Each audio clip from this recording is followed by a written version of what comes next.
It's funny because I feel like our industry as a whole has like changed terminology, and I'm not sure that everybody understands that some of the foundation that's built on things like factor investing and behavioral finance really are kind of driven by technical analysis.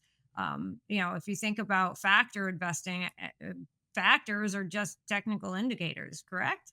Yeah, I would say not necessarily in all cases, but definitely there is sort of a basis, right? That's similar, especially with the behavioral uh, finance and how someone who's focused on that might approach market. So, at the end of the day, all we have is price to work with, right? Hmm. So we want to make sure to try to keep it as simple as possible. Factor investing can be very valuable. Where we feel like there's some risk to it is that when you make the technical tools, or you sort of convert them into something that's really just more quantitative and less visual, right? There's nothing, in my opinion, that can replace looking at the charts, actually Hmm. scrolling through a lot of charts, because one, if you don't do that, you're at risk of missing something interesting. But two, it's that visual element and sort of the market's memory that then resonates with your history and looking at the charts and your experience. And, that there are computers that you can get you close to, say, pattern recognition, things of that nature.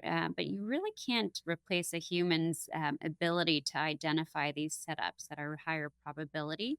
So that visual element to me is very important. It's not to say you can't make more quantitative the whole study of charts, right? You can obviously quantify a lot of the indicators, and some of them are completely binary. Is it a buy or a sell signal? And there's sort of the beauty of it in a way, because if you're mathematically inclined, I think that tends to appeal where there's no gray area as to what this is.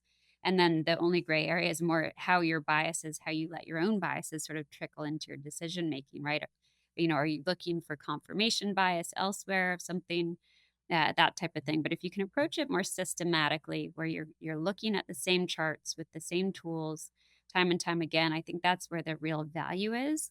And just would caution folks from getting too many derivatives away from the price itself. Right? You can take multiple derivatives and realize that you're still looking at pretty much the same thing. And if you keep doing these different iterations of it, you're probably going to find whatever you think is happening, rather than just keeping yourself honest, right? So I do think it's good to keep it simple.